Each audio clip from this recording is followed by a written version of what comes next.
encontro das outras? Não, só eu. Ah, porque você encontrou o grupo dela, né? Posso perguntar a Gabi se chegou lá para todo mundo? Aí, já tá aí, ó. Já entraram. Já. Olá! Podemos começar? Podemos começar? Podemos começar. Vamos ver quem está participando? Já Sei estão lá. entrando, as meninas estão entrando ali, ó. Tássia, O pessoal lá de Aracaju, né? É, Bom dia a todas.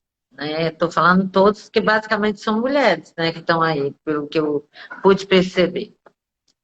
Primeiramente, eu gostaria de agradecer a presença e a participação da Virgínia, a Virgínia Cessa, que é oncologista, né, é clínica, e ela é especializada no tratamento do câncer de mama, né? Acredito que Virgínia hoje vai falar muito sobre como a gente pode se prevenir, né, dessa doença que, infelizmente, ela afeta uma grande parte, né, da população feminina no Brasil, independente da faixa etária, né? Algumas faixas são mais suscetíveis, mas eu não sou especialista, quem vai falar é a Virgínia sobre o assunto. Eu só queria mesmo abrir dizendo da importância, né, da gente colocar esse tema para todos, né? Eu, particularmente, tive uma irmã, a mais velha, que faleceu há muitos anos atrás de câncer de mama, né? E, na realidade, na época não havia tanta tecnologia hoje, né, para identificar o câncer precoce, e eu acho que eu sei o que é a gente passar por uma situação como essa. E tenho várias amigas também que vêm convivendo com isso, mas que têm tido sucesso, né, em vencer essa doença. Então, eu não vou mais me prolongar, porque eu acho que o importante é o debate, é a gente ouvir as informações e as orientações que a doutora Virgínia Cessa vai nos fornecer.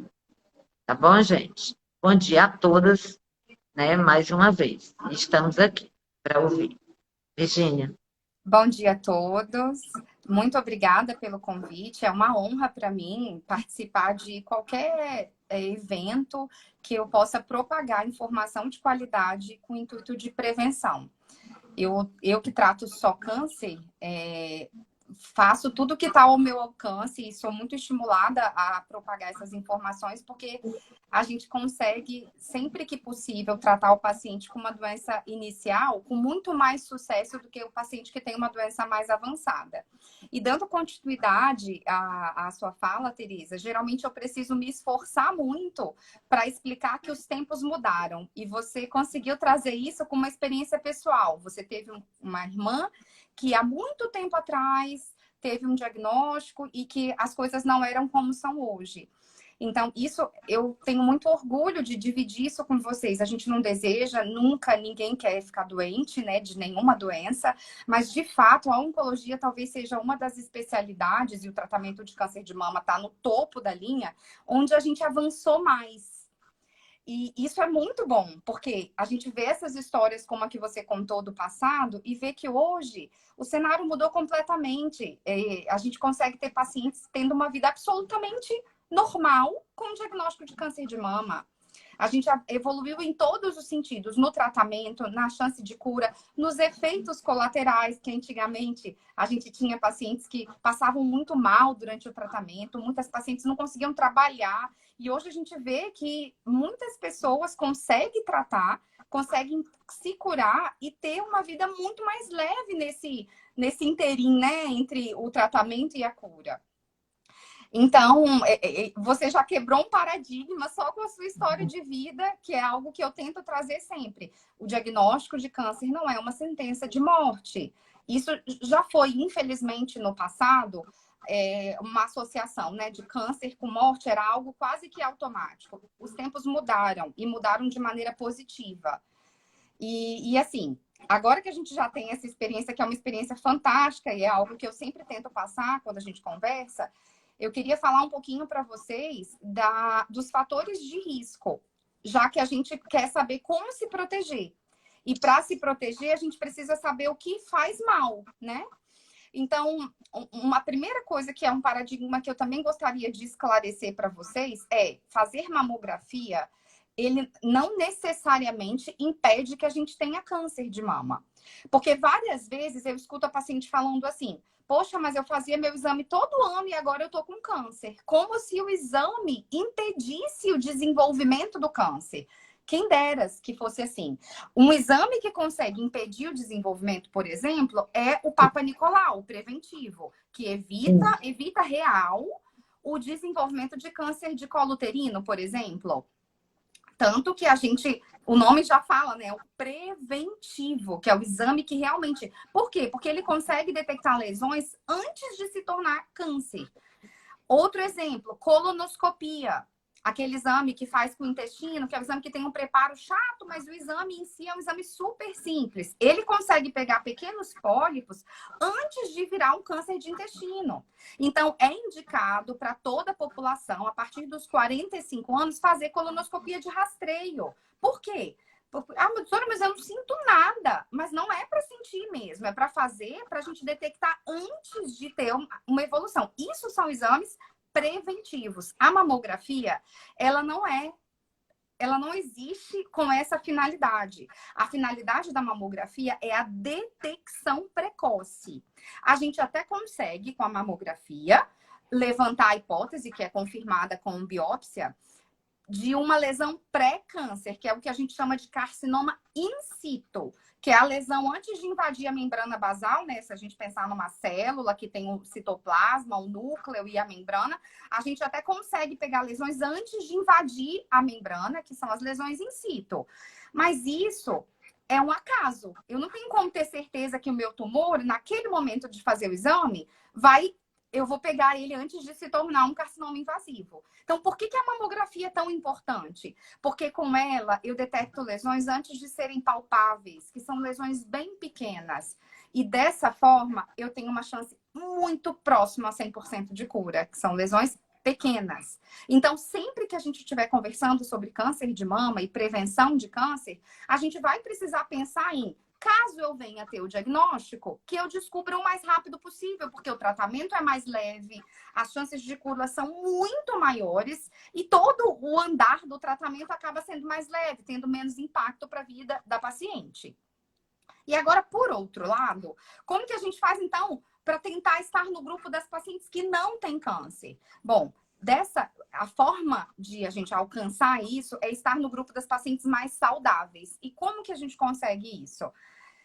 Não tem jeito. Todos os estudos falam a mesma coisa. Isso não é uma opinião minha, não é o que eu acho particularmente. Isso é o que todo estudo mostra, gente. Vida saudável, atividade física, não ser sedentário e alimentação saudável.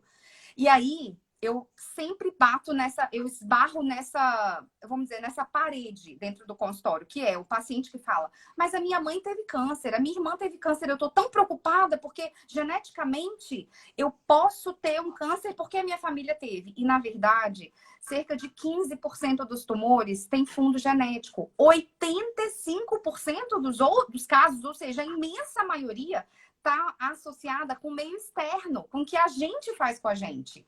Então, eu vejo pacientes super preocupadas com a história familiar e, na verdade, elas fumam, abusam do álcool, come tudo que quer, com muito carboidrato, muita gordura, muita fritura, muitos embutidos, não fazem atividade física, ou seja, são pessoas sedentárias. Mas a preocupação é a história familiar. E a história familiar a gente não muda. A gente não tem como escolher outra família para nascer. Mas a gente tem como escolher o que comer, como se exercitar. Então, assim, mais uma vez, sendo até um pouco repetitiva, os fatores de risco do câncer de mama estão na nossa mão. Virginia, Sim. sem querer te interromper, mas já te Fica à interromper. vontade. Fala um pouquinho também sobre a questão dos hormônios. Por quê? Eu falo isso porque as mulheres, quando chegam a uma certa idade, né, já próxima à menopausa, né, no processo de menopausa, acabam fazendo o uso de hormônios. E assim, eu pelo menos tenho 2 casos de amigas que tiveram e que usaram hormônio. Inclusive uma que está passando por isso. Ela não tem fator genético porque ela foi pesquisar, tem um exame agora que você faz, né? De Para mutação genética. de mutação genética, né? Quando ela descobriu, ela fez o exame e não tem. Mas ela tá, e ela estava tomando há 2 anos o hormônio. Aí a médica suspendeu, né? Mas então a gente fica sempre com aquela preocupação: devo ou não devo tomar hormônio? Eu, particularmente, nunca tomei, exatamente pelo fator de que eu tive uma irmã que morreu de câncer de seio. Então, eu nunca quis tomar. Deixa cair tudo. Cai tudo. Cai tudo, né? Então, infelizmente, é isso. Então, assim, sem me delongar mais, fala um pouquinho sobre a questão dos hormônios, tá? Essa pergunta, ela é tão, assim, importante, a gente chegaria nesse ponto em algum momento, porque recentemente foi publicado um estudo, inclusive com reposição hormonal, em paciente que já teve câncer. Porque o que acontece? Grande parte dos tumores, cerca de 65%, são receptores de hormônio positivo. O que significa isso? São tumores que se alimentam de hormônio. E aí a paciente pergunta, eu tenho várias no consultório, doutora, se eu tomar reposição hormonal, eu vou ter câncer? Não é isso. A reposição hormonal é dar uma comidinha para quem for ter câncer. Mas não necessariamente quem faz reposição hormonal tem câncer. Isso não é uma verdade, não é. Tanto que não é proibido. É possível fazer reposição hormonal. É muitas vezes indicado, porque tem pacientes, né?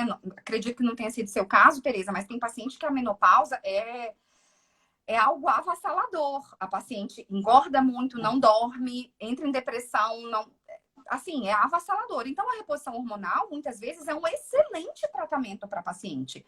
Mas o medo do câncer, ele acompanha. Por quê? Porque existem tumores, a maioria deles, que são receptor de hormônio positivo e que eles se alimentam desse remedinho, que é o anticoncepcional, a reposição hormonal.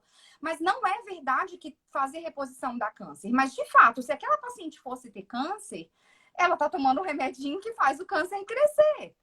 Então, o que eu quero explicar? Quem tem indicação de fazer reposição hormonal, faça. Se tiver indicação, se for possível fazer, se você foi avaliado pelo hematologista e você não tem risco de trombose, se você foi avaliado pelo cardiologista e você não tem risco de doença cardiovascular por causa do hormônio, se você foi avaliado pelo seu ginecologista, né, especialista em reposição hormonal, e ele entende que você tem benefício pelo tratamento e não tem risco aumentado, porque você não tem história familiar, não tem nenhum desses fatores de trombose que eu falei, então você pode fazer reposição. Mas eu posso ter câncer? Pode, mas a gente pode ter câncer sem fazer reposição.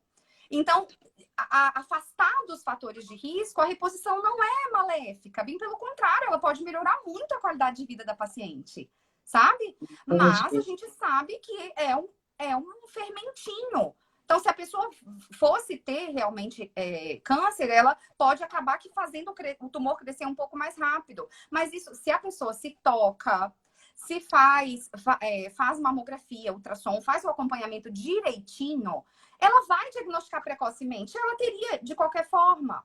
Entende? E aí tem um outro lado. Hoje nós temos várias tecnologias para reposição hormonal. Aqueles hormônios de comprimido, aqueles que a gente toma, diferente daqueles que a gente passa. Esses hormônios que a gente passa, hoje a gente evoluiu também, né? Não só na oncologia, mas da reposição hormonal. Esses hormônios de passar, eles são mais seguros. Então, e claro, todos com o mesmo risco. Mas o de comprimido, eles têm um risco maior. Então, a gente tem estudo dizendo que depois de 4 anos de terapia hormonal de comprimido, o risco de câncer de mama realmente aumenta. Mas eu não consigo falar que é por você teve câncer porque você fez reposição. Isso não é uma verdade absoluta. Tá, mas por exemplo, a pessoa que quer tomar hormônio, ela deveria fazer primeiro esse exame de investigação genética antes de começar a tomar? Não A precisa. investigação genética, ela é indicada baseada no histórico familiar, tanto que os convênios pagam a investigação genética. A menos que a pessoa não esteja contemplada nas indicações. Ah, eu quero fazer investigação genética, você vai pagar 2.000 e pouco e vai fazer o teste genético. Mas se ela, para dizer assim, que ela tem indicação de fazer o teste genético, a reposição hormonal não indica, não é obrigatório. O que faz indicar o teste genético é a história familiar. A gente tem um exemplo clássico disso, que é a Angelina Jolie. A Angelina Jolie, ela nunca teve câncer. Só que a mãe teve, a irmã teve e a avó teve. Então, por causa do histórico familiar, ela é mutada, ela tem a mutação do gene BRCA, se eu não me engano, é BRCA2, e por causa disso é que ela tirou as mamas e o ovário. Ela nunca teve câncer. E nem ia fazer reposição hormonal. Ela teve um histórico familiar florido, e graças a ela é que a gente tem acesso hoje aos testes, assim, não é barato ainda, mas na época dela, um teste genético custava $15.000. Hoje a gente consegue fazer por R$2.500. No Outubro Rosa, às vezes, eles fazem algumas promoções e o teste genético fica até um pouco mais em conta. Então, assim, a indicação do teste genético não é porque o paciente quer fazer reposição hormonal. Não é. Agora, o histórico daquela paciente pode indicar, até independente da reposição hormonal, fazer uma avaliação genética. E a gente tem excelentes geneticistas aqui em Vitória. Uhum. Interessante. Né? É o que você falou. Essa minha amiga, eu fui junto com ela na oncologista, e a oncologista falou exatamente o que você está colocando. E, na realidade, o hormônio, ele seria um alimento para o câncer, né? E aí, Virgínia, ela também tem um outro exame que eu acho que é fundamental, que, na realidade, a experiência dela, ela fez a mamografia no prazo de menos de um ano, 8 meses depois, e não apareceu na mamografia, apareceu na ultrassonografia mamária, entende? Então, assim, é muito, talvez, importante, ultimamente, a gente tem observado, e os médicos, né, eles não pedem só um exame, a mamografia, já pede a ultrassonografia junto, né? Por que isso? Porque cada vez que passa, as mulheres estão tendo menos filhos, elas estão amamentando menos. Então, a substituição da mama por gordura está acontecendo mais tarde na nossa vida. E a mamografia é um exame bom para quem tem gordura na mama. Quem tem a mama densa, a mama mais jovem, entre aspas, mas assim, eu falo jovem, mas tem paciente de 60 anos que a mama é densa. Então, quem tem a mama mais densa, a mamografia é um borrão preto. Eu não consigo ver muito bem na mamografia. Então, quase sempre a gente associa a ultrassom, porque nos casos de mama densa, a mamografia acaba sendo ruim para ver algumas lesões, mas ela é excelente para ver microcalcificações. Então, a ultrassom nunca substitui uma mamografia, mas ela complementa uma mamografia. Certo? Então, hoje a gente, assim, não é para todo mundo, mas principalmente para as pacientes mais jovens, assim, eu digo mais jovens com menos de 60 anos, ou que nunca amamentou, ou amamentou muito pouco, nunca teve filho, geralmente a mama é densa, a gente tem realmente que associar a ultrassom. Mas que fique muito claro aqui que o exame de rastreamento, isso é mundial, isso não é brasileiro, isso é do mundo inteiro, é a mamografia. A ultrassom, ele complementa. O ultrassom complementa a mamografia, mas é um exame super importante, mas não substitui. E eu digo isso porque como a mamografia aperta a mama e infelizmente dói, muita gente fala, não vou fazer mamografia não, que dói muito, eu vou fazer só ultrassom. Tá errado. Tá muito errado. Muito bom. Eu acho que todos nós temos que fazer regularmente, né? Eu acho que o câncer diagnosticado precocemente, ele, como você falou, ele tem grande chance de ficar curado. Eu conheço várias pessoas que passaram por esse processo e já estão curadas mesmo. 7 anos, 8 anos, né? Depois. E agora fala um pouquinho, Virginia, também sobre a questão das próteses, assim, durante os últimos anos, né? Muitos jovens colocam o silicone, né? A prótese, silicone. Não só jovens, viu, Tereza? Não, todas as idades, né? Então, isso tem uma relação, tem algum problema? Porque tem toda uma questão de amamentação e depois... Fala um pouquinho sobre isso, porque eu acho que tem muita gente jovem nos assistindo e que tem silicone, né? E também ficam preocupadas. Essa pergunta é extremamente importante, porque, de fato, nos últimos 10, 15 anos, o número de prótese aumentou absurdamente, né? As pessoas passaram a ter mais interesse de ter uma mama grande. Já foi no passado o peito pequeno ser bonito. Hoje é aquele peitão. Então, muita gente realmente tem prótese de silicone. E com relação à prótese, não. Prótese não aumenta a chance de câncer de mama de jeito nenhum. O que existiu, até isso já nem está mais tão famoso, vamos dizer assim, foi uma doença chamada linfoma associado à prótese, que é específico para alguns tipos de prótese, mas é uma doença raríssima. Quem faz exame regularmente, a gente consegue detectar, que uma doença assim bem localizada, sabe? É um linfoma diferente de todos os outros tipos de linfoma, que linfoma é uma doença que dá mais em gânglio, que pode dar no corpo inteiro. Esse caso não é assim. O linfoma associado à prótese é algo bem local ali, ao redor da prótese. Isso é muito raro. Para você ter uma ideia, eu que faço basicamente só câncer de mama e ginecológico há 4 anos, só aqui em Vitória. Eu nunca tive um caso, então a gente só vê assim, em congresso, uma apresentação de caso, em artigo. E não é para nunca alguém ter medo de colocar a prótese por causa disso. E o câncer de mama em geral, porque esse linfoma não tem nada a ver com câncer de mama. O tratamento é diferente, não tem nada, zero relação. E o câncer de mama, que é esse que a gente está conversando, que é o câncer mais frequente na população feminina. Esse não tem nenhum tipo de relação com prótese. Mas, quando a gente fala de exames de rastreamento, a gente tem que conseguir ver a mama da mulher. E existe a possibilidade de você colocar a prótese na frente ou atrás do músculo peitoral. Se a gente não tivesse no Instagram, eu conseguiria até mostrar para vocês a diferença disso numa apresentação, porque eu tenho tudo fácil aqui no computador. Mas a gente pode fazer isso numa outra ocasião. Mas assim, a gente tem a mama. O cirurgião, ele pode colocar logo atrás da mama, ou ele pode colocar um pouquinho mais atrás, que é atrás do músculo peitoral. Quando ele coloca logo atrás da mama, o resultado estético, em geral, fica mais bonito. Fica uma mama mais vistosa. Não que quando coloca atrás do músculo fica feio, não. Mas ele não dá aquele ar tão de mama bem rechonchuda, sabe? Então, muita gente coloca atrás, na frente do músculo, porque quer ficar com a mama mais bonita. Só que isso atrapalha a gente a visualizar a mama nos exames. Então, se você conversar com os radiologistas que fazem mamografia, ultrassom, ressonância de mamas, eles têm pavor de prótese na frente do músculo, porque de fato atrapalha. Então, não é que causa câncer de forma alguma, mas se você for colocar silicone, ou se você tiver a oportunidade de trocar o seu silicone, converse com o seu cirurgião plástico para colocar atrás, porque as técnicas avançaram muito, as mamas ficam lindas atrás do músculo e não atrapalha a gente a examinar, não atrapalha a gente a ver bem a mama. Certo? Não sei se era essa a dúvida, né?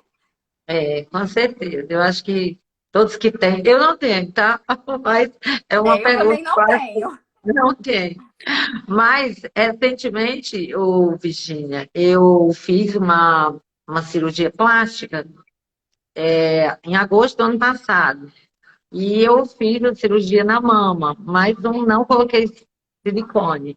E agora, fui fazer, depois de um ano, meus exames, né?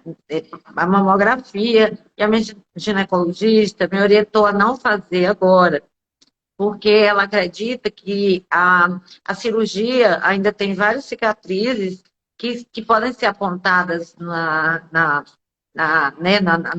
mamografia, e que isso aí ia pirar a minha cabeça. Aí eu resolvi não fazer agora. Aí a gente fica com aquela preocupação, poxa, eu tenho a obrigação de fazer todo ano, mas e se eu não fizer durante os próximos 6 meses, será que eu vou detectar alguma coisa? Sabe que a mulher é um fantasma. O câncer de mama para a mulher é aquela coisa que eu, quando vou fazer mamografia, é o médico olhando, fazendo, e eu rezando. Isso aí.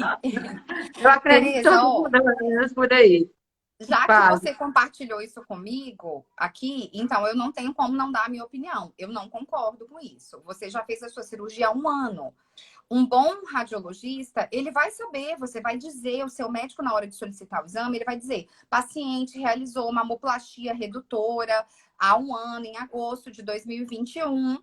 Ele vai saber disso e ele vai saber laudar o seu exame baseado nessa história. Por isso que é tão importante a gente colocar a indicação do exame. Por que eu estou pedindo o exame da Tereza? Eu estou pedindo o exame de rastreamento. Mas a Tereza fez uma cirurgia plástica, uma mamoplastia redutora. Isso é super comum. Não tem por que você não fazer o exame. Não tem. Essa justificativa, ela não é plausível, tá? Então, assim, nada contra. Cada pessoa segue de um jeito, mas, assim, não justifica. Não justifica. E nós temos excelentes radiologistas em mama aqui no Espírito Santo. Então, você não está desamparada. Você vai poder fazer o exame com uma pessoa extremamente habilidosa que vai dizer, não, ok, tem uma esteatonecrose. Esteatonecrose é uma sequela de cirurgia da mama. E confunde. Se a pessoa foi inexperiente, ela pode ficar com medo e falar, será que isso aqui é um tumor ou é uma esteatonecrose? É uma esteatonecrose. Se tiver dúvida, biopsia. Agora, não dá pra gente não fazer o exame que tenha o intuito de detecção precoce porque você fez uma cirurgia há um ano. Não tem. Isso não faz o menor sentido. Depois eu vou pegar uma dica com você de bom radiologista que não vão deixar minha cabeça falar aqui para todo mundo. viu? Existem excelentes aqui em Vitória. Excelentes. E que poderiam até estar aqui discutindo com a gente. Vitória, assim, quando eu vim de São Paulo para cá, eu vim com muito medo. Porque eu estava num grande centro, eu tinha pessoas que eu, assim, confiaria minha vida de olho fechado. E o que me trouxe para cá foi a minha vida pessoal, né? Não foi minha vida profissional.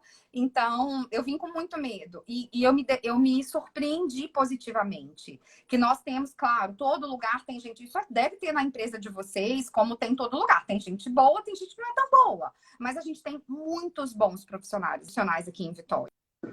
E a gente só precisa realmente saber quem são, né? Mas, de fato, a gente tem excelentes profissionais, a gente tem gente comprometida em se atualizar, em saber o que está acontecendo de mais novo no mundo inteiro, né? Que a oncologia, ela não funciona no Brasil, a gente acaba copiando os Estados Unidos, Europa, o Canadá, enfim.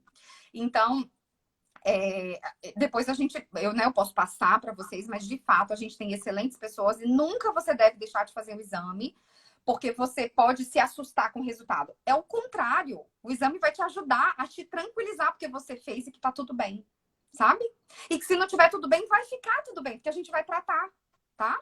Eu queria só responder a Priscila, porque ela falou que tem alguns cirurgiões plásticos que não colocam mais a prótese na frente. Olha, Priscila, eu queria que isso fosse verdade, mas não é, porque tem muito cirurgião que ainda coloca, mas a gente pede encarecidamente para ele em todos os congressos. A gente conversa com cirurgiões que eles participam da sessão de oncoplástica, que chama. E a gente fala, não põe. Ah, mas tem paciente que insiste. A gente fala, mas convence ela, não coloca porque atrapalha a gente. Muitos não colocam, e certamente os que não colocam é por esse motivo, mas tem outros que não querem se indispor com a paciente quer aquela mama parecendo duas melancias assim na frente, e aí não tem jeito, tem que ficar na frente do músculo, e aí acaba colocando. Mas os que não colocam, certamente é por causa disso, porque o único motivo é atrapalhar a visualizar a mama. Não tem outra razão, sabe? Essa foi uma pergunta, eu acho que está respondida, né, Priscila? E a outra é a idade recomendada para fazer mamografia. Gabi, a idade, tradicionalmente, é a partir dos 40 anos. Mas a gente sabe que população de risco, história familiar ou algum histórico muito florido, a gente já tem indicação a partir de 35 anos. Só que, e aí sempre com uma ultrassom junto. Quanto mais jovem, maior a chance da mamografia não ver tudo, certo? E aí eu queria, assim, aproveitar esse ensejo, que é... sobre quando começar a fazer os exames, é falar de uma mudança que está acontecendo. A gente teve um estudo publicado recentemente pelo INCA, que é o Instituto Nacional do Câncer, lá do Rio de Janeiro. O INCA é responsável por fazer a estatística do câncer do Brasil. E aí, o que o INCA viu? Ele viu alguma coisa que está acontecendo no resto do mundo também. O número de câncer em jovens está aumentando. E quem são esses jovens? São as pessoas menores de 35 anos. São as pessoas que não são contempladas pelos exames de rastreamento, porque elas são jovens. Nunca ninguém mandou ficar fazendo exame de mamografia ou de ultrassom em pacientes jovens. Só que o mundo está mudando. A gente tem algumas razões para isso que a gente acredita, que é porque não tem filho, porque não amamenta, porque a gente come fast food, porque a vida é muito corrida, a gente vive sobre o estresse que acaba impedindo de fazer uma atividade física. Então, a gente acredita. E assim, agrotóxico, gente, as coisas mudaram. A gente está vendo isso. Eu posso falar por mim, eu vou fazer 34 anos e eu não tenho filho. E assim, minha mãe, a minha irmã com 34, ela já tinha 2 filhos, a outra já tinha 3. Então, os tempos mudaram. E isso, infelizmente, tem impacto sobre a gente. Porque quando a gente não engravida e não amamenta, a gente continua tendo ciclos ovulatórios. E ciclos ovulatórios fazem a gente ter mais contato com o nosso hormônio. E isso aumenta a chance de câncer. Então, um alerta é, pacientes mais jovens, eu acredito que tenham pessoas assim aqui no grupo, elas precisam se tocar, elas precisam se palpar. Se elas têm dúvida, não existe uma forma correta de fazer o autoexame. O autoexame é do jeito que você consegue fazer. Não existe uma técnica melhor. Tá no banho, tá conversando com alguém, tá vendo a novela aí, Pantanal, não importa, tá fazendo qualquer coisa, se toque, porque você conhecendo a sua mama normal, você vai saber o dia que tiver alguma coisa diferente. E assim, procure seu ginecologista, faça uma consulta. O ginecologista é um médico da mulher, a gente tem que ir, mesmo sem sentir nada. Porque ele te palpa, ele te examina, ele te conhece, né, integralmente. E aí, se tiver necessidade, ele vai te pedir um exame. Então, eu queria só aproveitar esse ensejo, porque muita gente acha que câncer só dá em pacientes mais velhos. E, de fato, o risco de câncer de mama aumenta após os 50 anos. Isso é estatístico. Mas isso não quer dizer que nós estamos imunes, né, as pacientes mais jovens. Tem uma outra pergunta, posso responder, Tereza? Da Amanda. Quando se fala em histórico familiar, devemos levar em consideração primas, tias ou apenas mãe e avó? Mãe e avó são as principais, o maior risco vem desse momento. Mas quando você faz uma avaliação genética ou com uma geneticista, eles levam em consideração até a 3ª geração. Eu não sou geneticista, mas eu sei essa informação, né? Porque eu trabalho com geneticista o tempo todo, uma excelente, a doutora Terezinha Sarkis.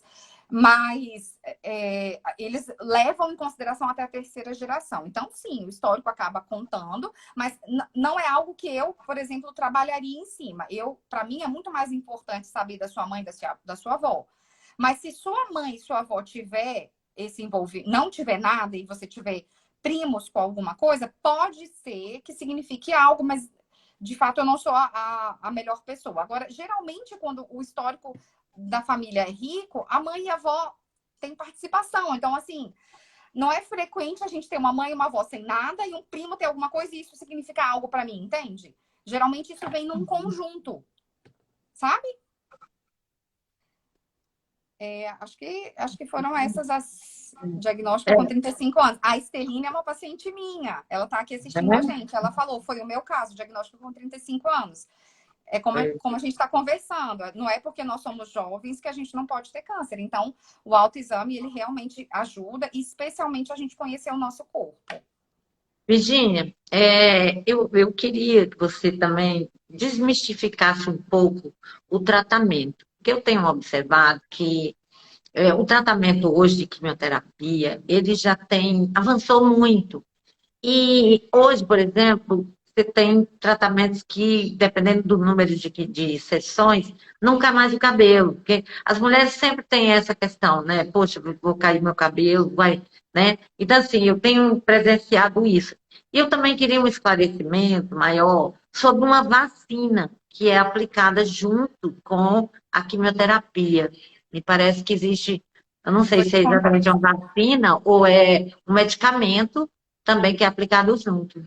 Eu queria que você explicasse um pouco isso. Vou te explicar. Sobre a quimioterapia, a gente realmente avançou muito na oncologia, mas as quimioterapias para pacientes que têm doença localizada, quer dizer, que não tem metástase, né? A doença está só lá na mama ou na mama e na axila, isso não mudou muito. A gente usa grande parte do arsenal, a gente usa as mesmas drogas, só que a gente usa drogas novas junto com a quimioterapia. A gente não mudou, a gente acrescentou. E esses tratamentos para mama, praticamente todos, em cenário de doença localizada, são alopeciantes. Então, é muito difícil uma paciente que tem uma doença localizada, localizada, né, mama e axila, fazer quimioterapia e o cabelo não cair. O que pode fazer para o cabelo não cair é o uso da touca gelada ou crioterapia. É uma tecnologia que nós temos aqui em Vitória, em algumas clínicas, que faz um freezing, né? Congela o couro cabeludo.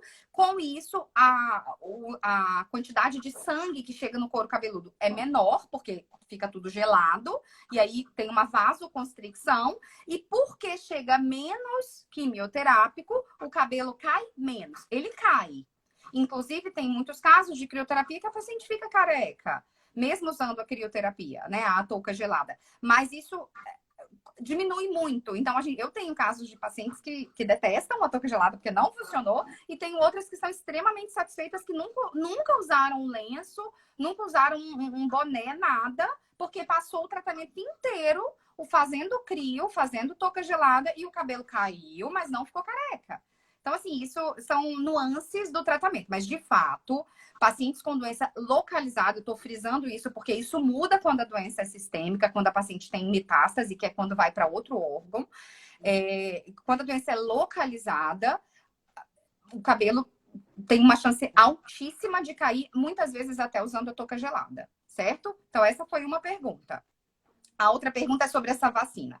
Essa vacina tem duas coisas que podem ser. Não é vacina, definitivamente.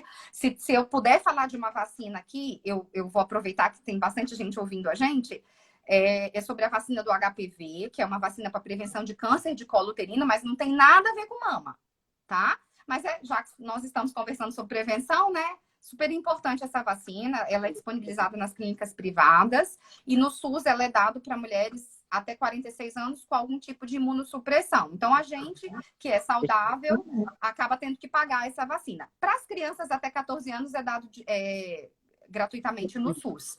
E a gente não pode deixar de falar a importância dessa vacina e de todas as vacinas que existem, né? Isso é uma coisa. Sobre essa fala de vacina, existem dois remédios que os pacientes chamam de vacina, mas que não são vacina. Um é da imunidade. É uma injeçãozinha que aplica na barriga, que faz a imunidade não cair, ou pelo menos ajuda a não cair a imunidade. Por quê? Porque quimioterapia, um dos principais efeitos é a queda da imunidade. Então, essa vacina ela não é indicada para todo mundo, não pode ser usada em todo mundo, tem casos específicos, e nessas pacientes que têm indicação, ela é aplicada na barriga e pode ajudar a não cair a imunidade. Isso é um tipo de vacina, mas que não é vacina. A outra são as drogas terapia-alvo, que são as drogas específicas para alguns tipos de câncer, principalmente os que são HER2 positivo, que é uma proteína que o tumor expressa, que existem são anticorpos, na verdade, monoclonais, que a gente usa para bloquear essa proteína HER2. E aí muita gente chama de vacina, por quê? Porque não é quimioterapia, não cai cabelo, não dá enjoo. Aí o paciente fala que é vacina, mas não é vacina. É um tratamento como uma quimioterapia, só que não é do tipo quimioterapia, é do tipo terapia-alvo. É um anticorpo monoclonal que bloqueia essa proteína chamada HER2. E porque bloqueia, inibe o crescimento tumoral. Então, são coisas bem diferentes. Isso é muito específico. E é bem interessante você me perguntar isso, porque muitos pacientes acham que câncer de mama é tudo igual. E não é. Existem muitos tipos de câncer de mama. E assim, numa sala com 10 pacientes, eu posso ter 10 tipos diferentes de câncer de mama. E os pacientes colocam tudo no mesmo saco. Mas não é. Seria até bom que a gente ia ter menos coisa para estudar. Mas não, são casos diferentes, são tumores completamente diferentes, com tratamentos diferentes, evolução diferente, prognóstico, né? Uns curam mais, outros curam menos. Então, assim, é importante ter essa ideia e saber que os tumores não são iguais, que a gente não pode pegar a história da nossa colega e colocar ela na nossa vida, porque depende do tipo de tumor. Tem uma pergunta da Amanda também aqui. É possível saber se o tumor é localizado, se pode haver metástase? Com certeza, Amanda. Existem vários exames para descobrir isso. E isso é muito importante porque isso muda o nosso tratamento. O tratamento para a doença localizada, né, na mama e na axila é um. O tratamento para a doença sistêmica, quando a doença vai para o pulmão, para o osso, para o fígado, para a cabeça, enfim, é outro. Então, isso é extremamente importante. A gente tem várias técnicas e exames que podem tirar essa dúvida, né? Inclusive, a gente só começa o tratamento depois que a gente sabe isso. A gente não pode começar antes, porque a gente pode estar dando o tratamento errado. Tem outra pergunta da Cláudia. A paciente acometida com câncer de tireoide tem predisposição para câncer de mama? Depende, Cláudia, se ela tiver alguma síndrome genética. Existem algumas síndromes que aumentam a chance de câncer de tireoide e neoplasia endócrina múltipla. Existem algumas síndromes que, sim, elas podem aumentar o risco de câncer de tireoide e de câncer de mama. Tem uma que é, assim, é uma mutação no P53, que nós temos, inclusive, uma versão dela aqui no Espírito Santo, que ela é um pouco diferente do resto do Brasil, que a gente chama de síndrome de Li-Fraumeni, que é a mutação no GNP53. A gente tem vários focos dessa síndrome aqui, principalmente na Terra Fria, assim, nos Pomeranos, nessa região assim que a gente tem aqui nos arredores da capital. Essa síndrome, a história dela é super interessante. Ela tem associação mama-tireoide e sarcoma e até outros tumores. É uma síndrome que aumenta muito o desenvolvimento de câncer. E a história dela é que existia um tropeiro viajante, que ele viajava e cada lugar que ele parava, ele fazia uma família. E ele era mutado. Então, ele espalhou a síndrome pelo Espírito Santo. Nossa! Porque ele fazia várias famílias. Isso é comprovado, assim. Isso não é só história, não. Pois é, até isso nessa vida. E aí, a gente, né, até brinca, assim, que ele acabou fazendo várias famílias, né, era a mesma pessoa, mas ele espalhou isso pelo Espírito Santo, e a gente tem, inclusive, uma variante dessa síndrome que é estudada mundialmente, que a gente tem, assim, bem forte aqui no Espírito Santo, sabe? Aqui no Brasil, não só no Espírito Santo. A gente tem uma variante dessa síndrome brasileira. Então, é algo bem... Inclusive, o povo de fora estuda isso, é bem interessante. E ela é uma síndrome que aumenta o risco de câncer de tireoide, de mama, de sarcoma. Então, para dizer que tem predisposição, eu acho que é uma palavra muito forte, mas isso precisa ser estudado. E toda paciente que tem algum tipo de câncer, ela é estudada geneticamente, né? A gente passa por uma avaliação. Então, eu não sei te dizer se tem, mas isso vai ser estudado. E se tiver, ela vai ser conduzida de uma forma especial, né? Por causa dessa possível predisposição. Célia perguntou: tirei o útero com 38 anos. Tenho sintomas de menopausa há mais de 20 anos.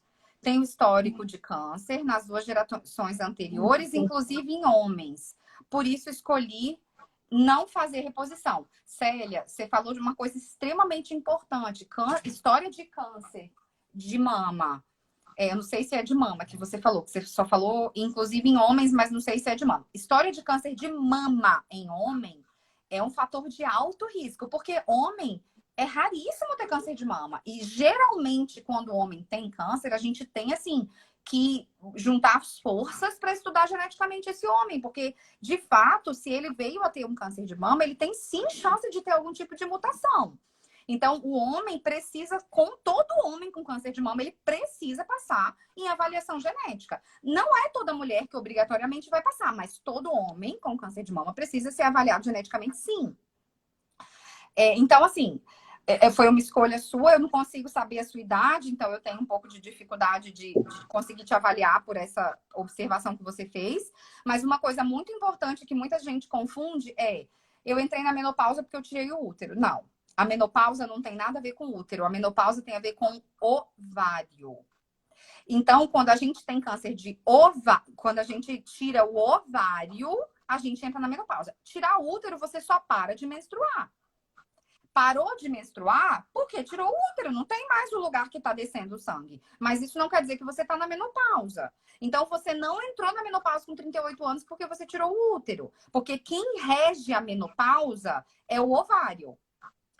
E aí ela falou umas informações aqui da família dela, que era câncer de mama, útero e pulmão, e que ela tem 68 anos. Com essa idade, Célia, já não é mais indicado mesmo. As pessoas que têm intenção de fazer reposição hormonal, é ideal que ela faça nos primeiros anos de menopausa ou perimenopausa. Depois de muito tempo, de fato, não é recomendado, tá?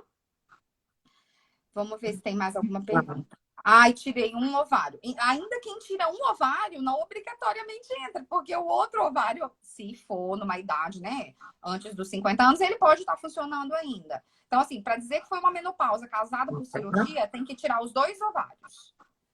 Virgínia, olha só, em função do horário, né, eu queria te agradecer muito. Queria que você colocasse aí o seu contato à disposição, porque todo mundo tem sempre muitas perguntas, né? A gente tem sempre muitas dúvidas. Eu sou uma que vou entrar em contato com você Com certeza. para você me indicar um bom radialista, né? Radiologista. Radiologista para me fazer minha mamografia, porque eu Com certeza. sagradamente quero fazer.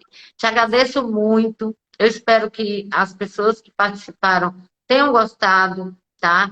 E fala aí sua fala final e deixa seu contato, por favor. Com certeza. Então, eu queria agradecer mais uma vez o convite. Me coloco inteiramente à disposição, inclusive para as dúvidas pós-término de live. Eu vou trabalhar daqui a pouco, então pode ser que eu não consiga responder agora, mas eu vou responder. Quem me conhece sabe, em algum momento eu vou parar e responder a todos. Eu tenho um Instagram, que é um Instagram que eu fiz na pandemia, porque eu percebi que na pandemia as coisas ficaram muito loucas, inclusive hoje eu estava mais cedo estudando um pouquinho antes de fazer a live e eu até, não sei se eu vou conseguir mostrar para vocês, mas eu até baixei o artigo porque eu queria mostrar para vocês como os casos de, olha aqui, deixa eu tentar mostrar para vocês. Vocês conseguem ver esse gráfico? Sim. Aqui é janeiro de 2019, aqui é dezembro de 2021. Esse artigo acabou de sair do forno. Vocês percebem que de fevereiro, aqui é fevereiro de 2020. Olha a pandemia em março, abril, olha o que aconteceu com o número de mamografias. Isso aqui, a gente está pagando esse preço até agora. Vocês conseguiram ver? Porque eu acho que tem um delay. Sim.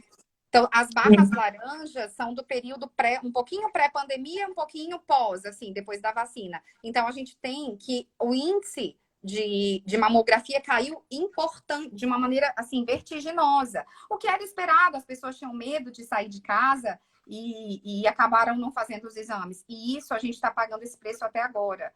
Como? De que maneira? Fazendo diagnósticos de tumores muito avançados. Porque a mamografia, ela não consegue prevenir necessariamente o câncer, mas ela dá diagnóstico precoce.